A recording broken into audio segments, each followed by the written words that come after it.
What's going on, everyone? Welcome back with some more SCX24 content. Today I'm getting ready to head out to another local comp. This is the latest truck that we built. It's got the OGRC plus 5 axles on it and the OGRC pins as well. You can see the steering on these axles is pretty awesome. Does a good job. I can't fit much more, but you can see the BTA steering that I've got there to handle that. Helps keep the front of it all nice and clean. This is the weight hanger assembly. I showed it a little bit in the initial build video, but wanted to give you guys a little bit of a closer look. Not hiding anything here, but we've got 20 grams of tungsten putty inside of each front wheel that doesn't rotate. Keeps the center of gravity super low. These are some custom wheels that I designed and made, as well as the weight hangers. That whole assembly there really helps this truck to perform super well. The whole truck, of course, is based on a custom design through in CAD. This is the second revision of it. I built all of my links out of 2mm titanium for this. I did bend one of the links during the comp this week, and you actually can kind of see the spaghetti there in that bottom link. I straightened it out. This video here is post comp, but this is a super low profile, super minimal build overall. You can see the decased ELRS receiver there that I'm using with the Radiomaster MT12.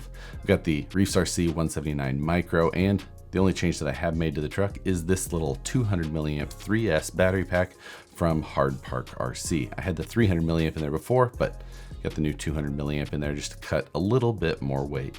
Python Pro is powering it, micro Komodo, and again, MT12 is the radio that I'm currently using inside of this truck. But this comp is being hosted at R&H Hobby here in the Sacramento area. I've took some video of the other competitors on the course as well.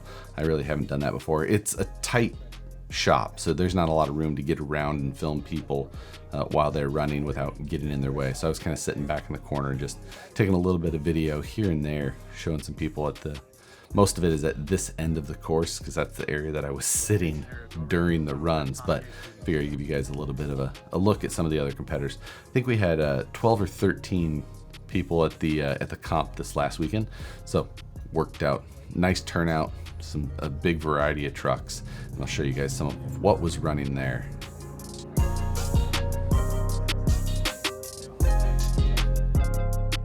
You can tell this truck is a TRX4M base. The axles there a little bit different than the SCX24, a little bit wider. It does make it difficult to get through these tight little comp gates.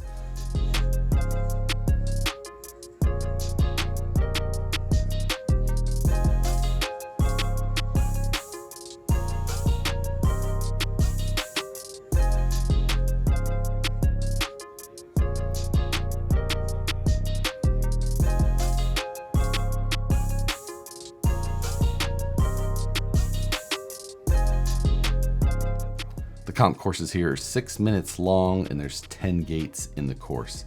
The penalty for hitting one of the cones is 10 points.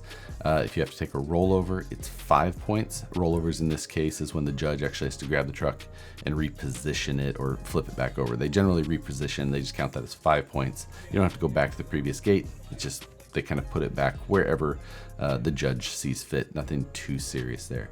There is no penalties for reverses in the SCX24 comp here, or the 124 scale comp, I should say.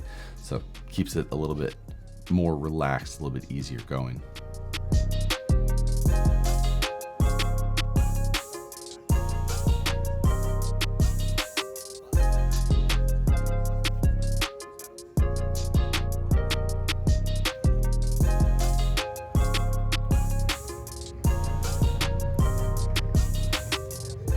This truck's SCX24 based axles, but with some portals on there. And I believe this is the Little Guy Racing Parts chassis underneath of this Axial Gladiator body.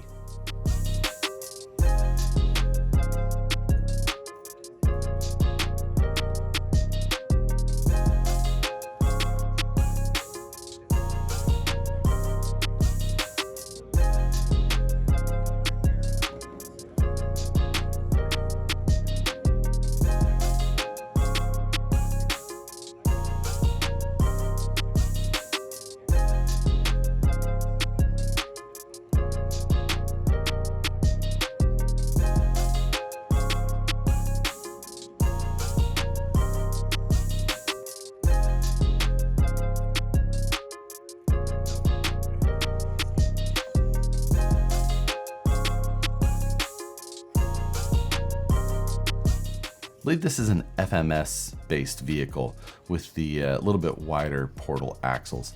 Again, the width is what hurts you most in these comps. The clearance is nice of the portals, but overall the extra width of the SCX24 axles a little bit more difficult to overcome.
This is one of those new Evo Pro 18s, their newest kind of comp ready out of the box setup. This has the brushless system in it. It's got a brush. There's a brushed and a brushless version. This is the full blown brushless one.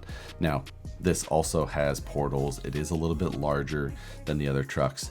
This is Jeff's truck, and he decided to run this bone stock. Now, he has a number of SCX24s and builds them pretty competitively in general.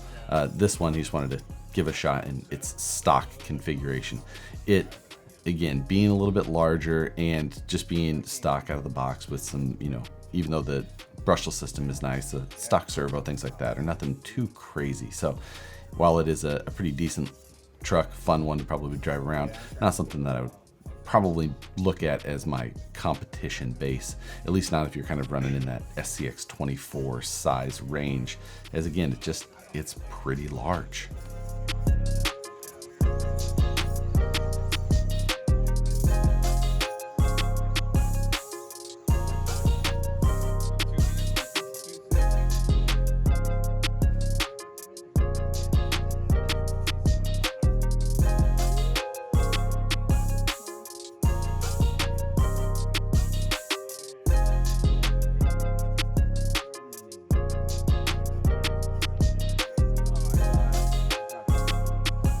This was one of the tougher gates of the day anyway. It's a steep climb, and oftentimes people couldn't make the climb, so they tried to take it a little steeper angle from the side and then cut through. The extra width of this one, you could see, you actually ended up clipping both the inside and the outside gate. So that's 20 points out of the 50 points that you have before you end up pointing out.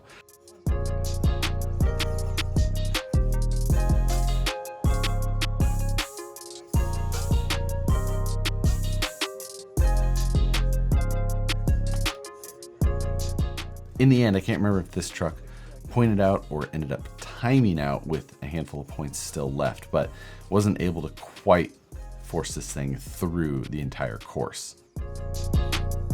Now, at this event, we also ended up drawing for driver numbers. So we took the total number of people, put them in some pieces of paper, threw them in a hat, and then we picked our driver order out of the hat to figure out who was going to have to go first. And even though I'm showing it to you in this direction, I was actually the one who drew number one and had to run this course first for the day, which never easy.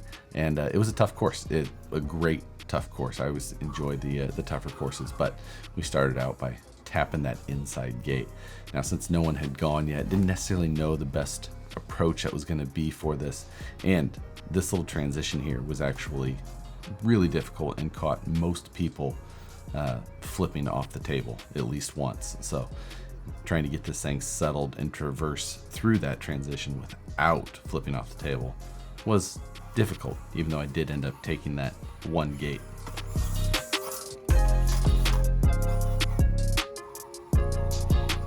This was the first approach at this again, since I was going first for today, and just trying to find the right line, get those rear tires to get at that ledge at the same time the fronts are climbing is the big difficulty here.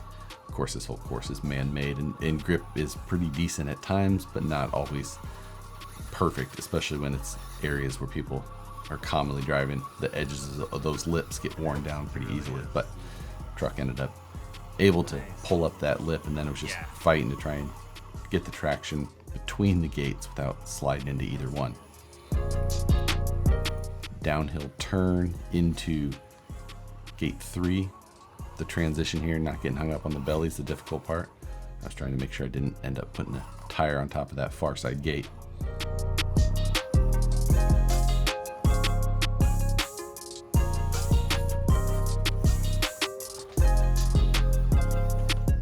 Recovering the truck without having to use a rollover. Then I got into a position and just decided to use a reverse to just get me pointed exactly where I needed to, but by backing all the way into position before pulling in straight through gate 4.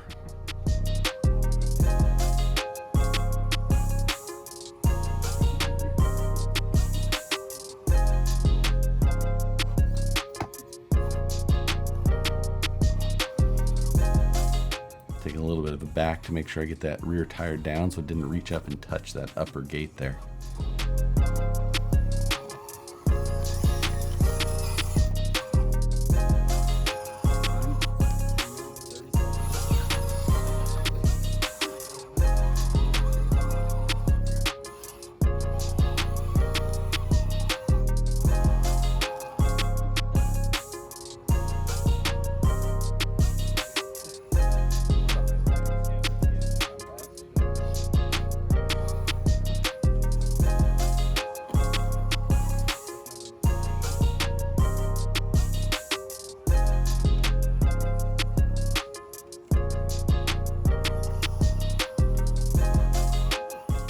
This was an area I ended up getting myself in a little bit of trouble trying to avoid that gate there. Ended up pushing far, and then as I tried to correct it, it just whipped me right into that gate. So it was a gate that I obviously didn't think was going to be an issue, but just the way that the truck whipped itself into position there while trying to maneuver around was something I couldn't end up avoiding. This was difficult here because there's that hole that was right in between the gates, so trying to make sure you could get the truck lined up properly and not drop all the way in was not easy.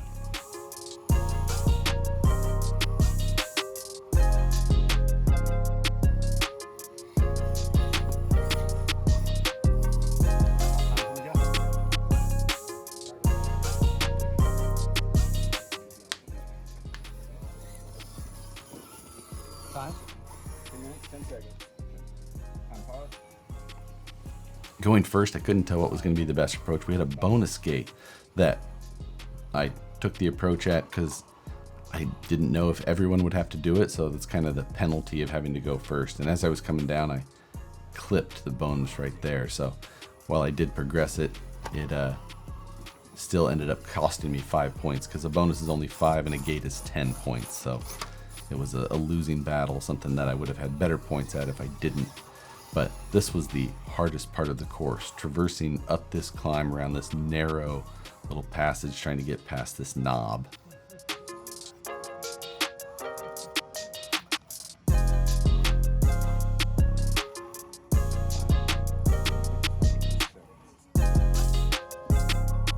While I do run the +5 axles, the design of the wheels that I've got on here actually don't make me that much wider, and I can actually even get this a little bit narrower. I can get this thing down to almost the stock width of an SCX24 with the wheel design and those axles, so still have the great steering, and that helped me be able to get up around this thing without pushing the truck off the edge, even though you can tell it gets real close. And then this is where I failed. I thought I was home free. I had a couple inches left to go before the finish gate, and I just kind of flubbed it. This little climb here was deceiving, and I got flustered, did it again. Not paying attention, not taking it serious. I thought I just made a stupid mistake, and it actually turned out that it is an area that needed to focus on a little bit. So I ended up taking 10 very dumb points that I could have just done an easy pull-up.